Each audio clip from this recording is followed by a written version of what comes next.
And listen, Jesus even had to work through this. I know it's tough for us to see Jesus in this light, that he ever had to work through what his dad says. He gets to Gethsemane, and he's on his knees, and he's sweating great drops of blood.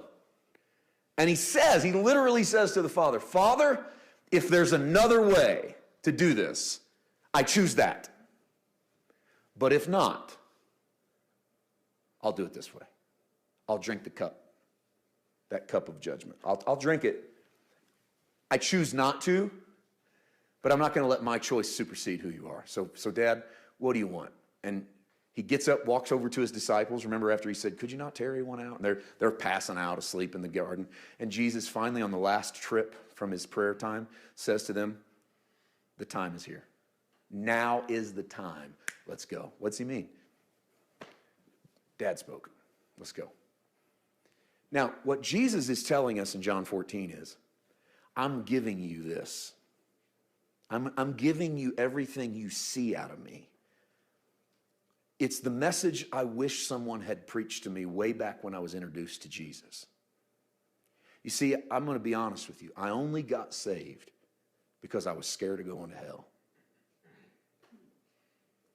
I didn't get saved because I loved Jesus. I didn't get saved because I was in awe of God's power. I got saved because a preacher scared the hell out of me. And I spent years in Christianity working so that I wouldn't end up there. Because if you come in through fear, you can't come in through grace. They can't be married. So I came in through fear. Oh, yes, it was God's grace that saved me. I didn't earn it. But I worked really hard to pay him back. And so I spent my whole time trying to pay God back for who I am and for what he had saved me from. And, I just want to make heaven my home. And let me tell you something. I shared this in the kitchen a little bit earlier with somebody. Man, if your gospel won't work on kids, you need to abandon your gospel. I don't mean if it won't get kids scared. I mean if it scares them, it's time to go find something else to preach. That ran me away from my old-fashioned eschatology. There ain't nothing ought to keep a kid awake at night fearful of a God who God spent his time and existence in the universe on earth to bleed and die so that you and I might go free. And then a child scared to death. And Jesus said, don't you ever stop the kids from coming to me, because such is the kingdom of God. And if you don't come to me as a child, you'll never know the kingdom of God. And he didn't mean if you don't get saved when you're 7, you're not really saved. He meant if you don't come to me with that attitude, that he is my everything, I can't earn it, I can't deserve it, Dad loves me, Dad's going to take care of me. He said, you're never really going to know what Dad's kingdom looks like.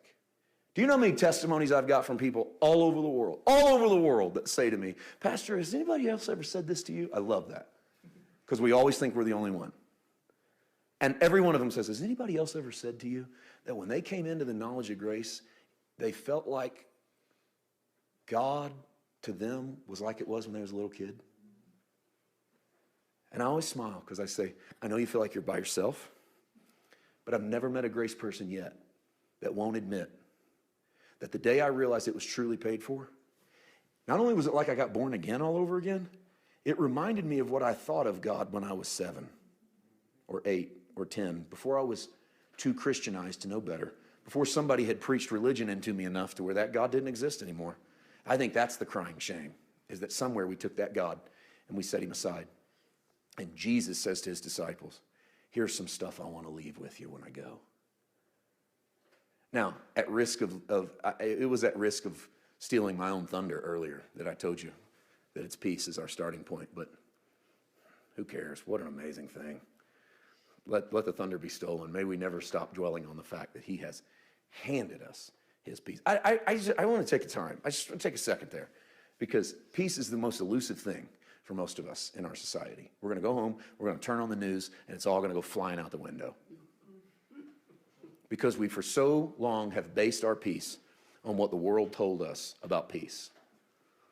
And it's why they're freaking out. It's an election cycle, and they're freaking out because the world's going to hell in a handbasket. And I don't know if we're going to be able to recover. And that's what we said 4 years ago, and it's what we said 8 years ago, and it's what we said 12 years ago and 16 years ago. And if you just keep going back, there's always been all of us freaking out that it was all over with, because we've all based our peace on man and his system and his rules and his laws and his regulations. And Jesus said, you're better than that.